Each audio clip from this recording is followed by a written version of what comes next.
You're welcome to another episode of Popcorn. I apologize for not bringing you popcorn last week. A lot of things were happening in my life. That's why it's called Popcorn, the Life of Modenine. Now, last week I wanted to talk about something. Then I just thought about it over and over again. And I was like, should I give it to them this week? I don't think so. No. We're going to talk about something different.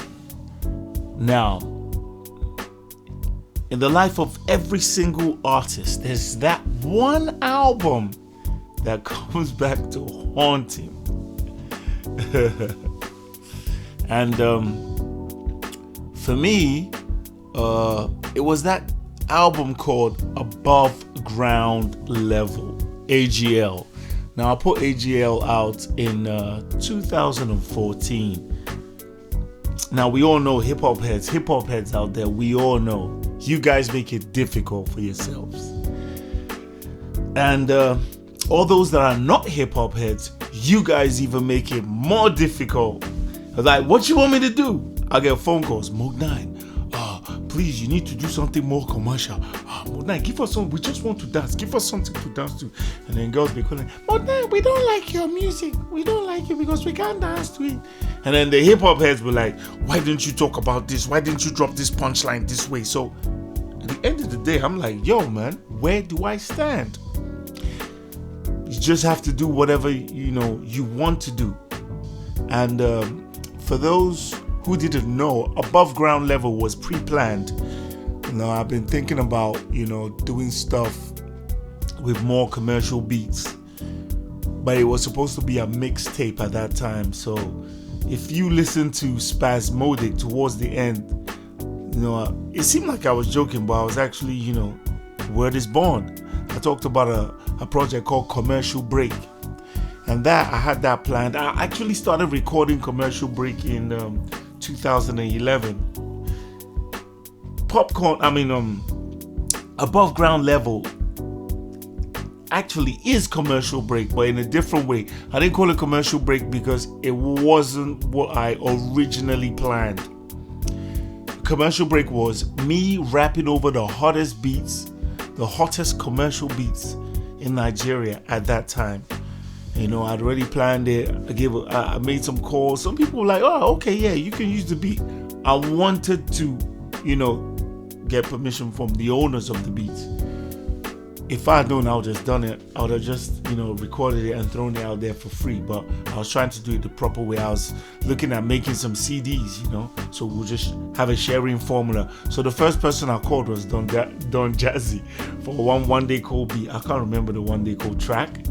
But when I called him, he was talking. But long story short, man, we agreed to disagree. It was just like, I didn't even waste time trying to say, okay, this is the cut you get, because it was just too much. I was like, okay. So then I went back and I thought about it. I made a couple of calls to other people and it was clear nobody wanted me to rap over their beats. I even called my boy Alibi. He had a song called Obanje.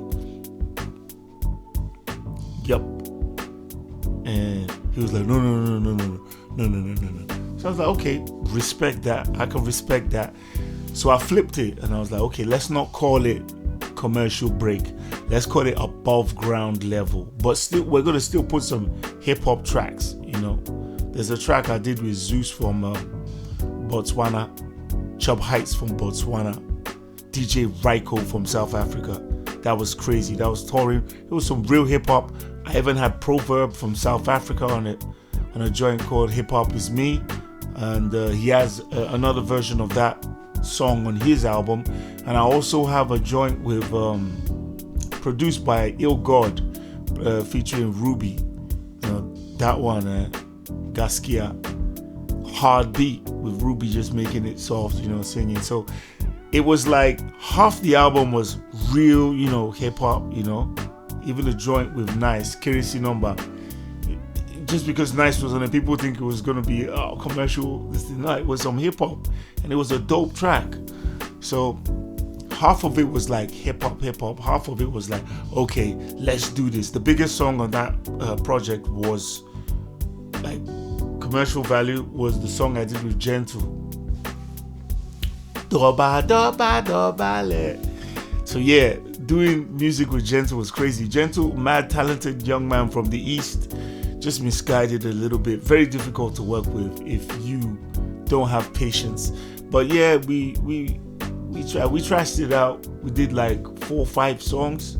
I was gonna make a project with him, but then some things along the line, some red flags, just so I just said, okay, you know what? Let me just put these songs on the album. So when I was recording for Above Ground Level, I just realized one thing: I had too many songs, and I had songs lying around on my system.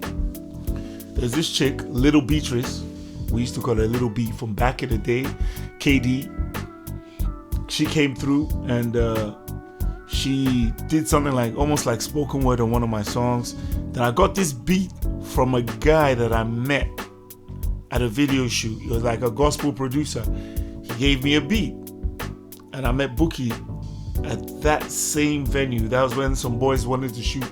They shot a video, and I just followed them there. Then while they were packing up, because we were there all night, I saw Bookie, I saw this producer guy, and then she was going to do something with, like, I think a gospel rapper from America called The Truth.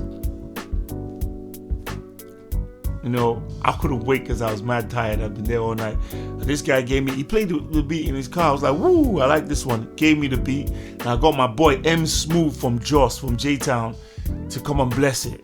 M Smooth did the hook. It was fire.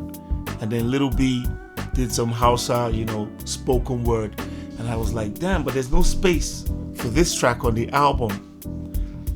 But I was like, CD2. Now, when I was marketing the album, I asked the guys, like, I was doing it with YSG at that time. Shout out to my boy. You know, I was doing it with YSG, and they said they can only have one CD, that it would be too expensive if they do double CDs.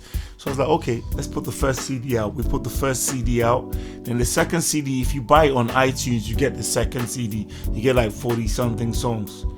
So that's how, but you know how our people are. They don't be really buying. So a lot of guys don't even know that there's a CD2. They don't know. So they just enjoyed Dobale. Dobale was the breakout song on that project.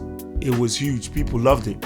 You know, I performed all over Nigeria, and you know, I got really, really, you know, good response. I even went to Germany. I went to Berlin. I did a live show with a dope band and a DJ, and you know, they played an instrumental, and I did the bars for Dobale, and the crowd they went bonkers. They ate it up. They loved it. So I was like, okay, that was me trying to be a little bit commercial. I had a song with Don Jazzy. Now Don Jazzy gave me 2 beats.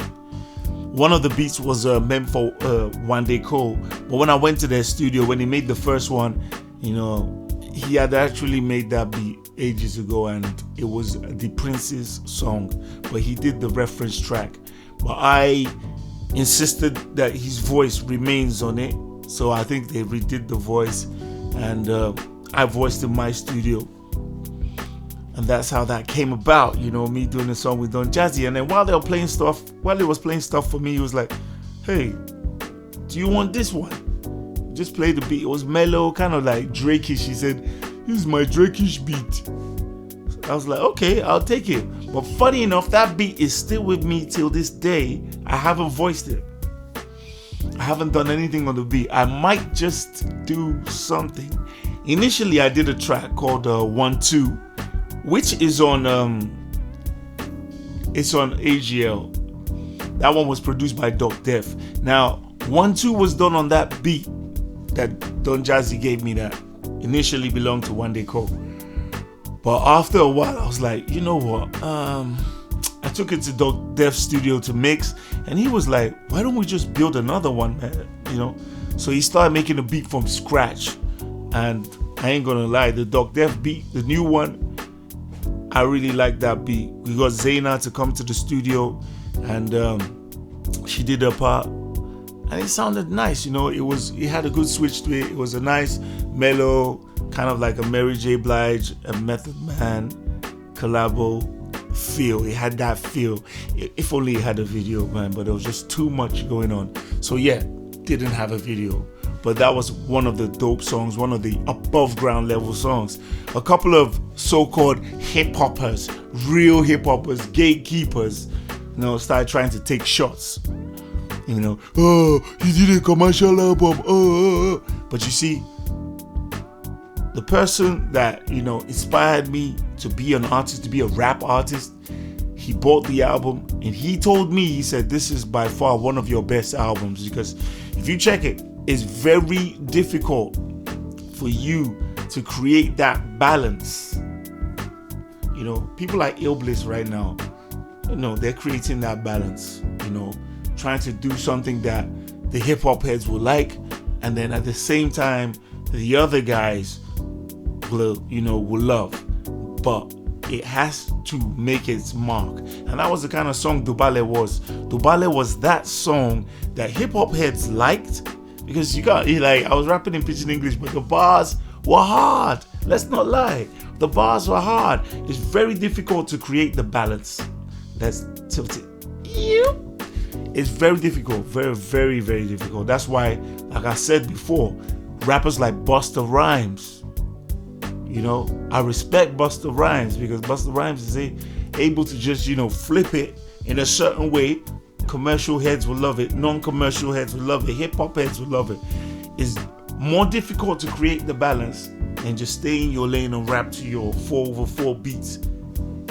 That is easy. That comes easy to me. Like, I did a project when I went to my first trip to London after so many years. I did a project in 3 days, and that was Pay Attention. But we're not talking about Pay Attention right now. We're talking about above ground level. It had CD1 and CD2, and for a long time I let what the hip-hop heads, what they said about the album, I let it really disturb me, so I never listened to it until one day this year. I just sat down and I was like, you know what, let me listen to this album and see what it's like. Let me just listen to it like I don't know who the guy is. So I listened to it and I was like, Solo D was right. This is that fire. It was fire. I'm not gonna lie. So what I'm doing right now to remind you guys is that I'm putting above ground level CD1 and CD2. I'm putting it on my Bandcamp right now. Now, if you're watching this, it's definitely on Bandcamp right now. Go to Bandcamp. If you already have it, cool. You can listen to it, refresher. But if you don't have it, I suggest you copy it. But if you don't have the money to copy it or the means to copy it, to buy it, just listen to it. But make sure you follow me on Bandcamp, because if you follow me, every time I'm going to put something out, I always send a message to my followers on Bandcamp. Those are the guys I refer to as my real fan base. And right now, my fan base ain't looking really pretty right now, but they are supporting me. I bought there's a plugin that I bought, and I used the money that I got from my loyal fan base that have been buying my stuff on Bandcamp. I used that money to buy that plugin. It's called Scalar 2. Yep, we bought the plugin Scalar 2 with the money that we got from Bandcamp. And it's just like getting money and throwing it back into the music. I don't just take the money and use it to go and drink, use it to have a good time. We're putting it back in the music. And that's how business is. I'm gonna see you guys next week. Peace.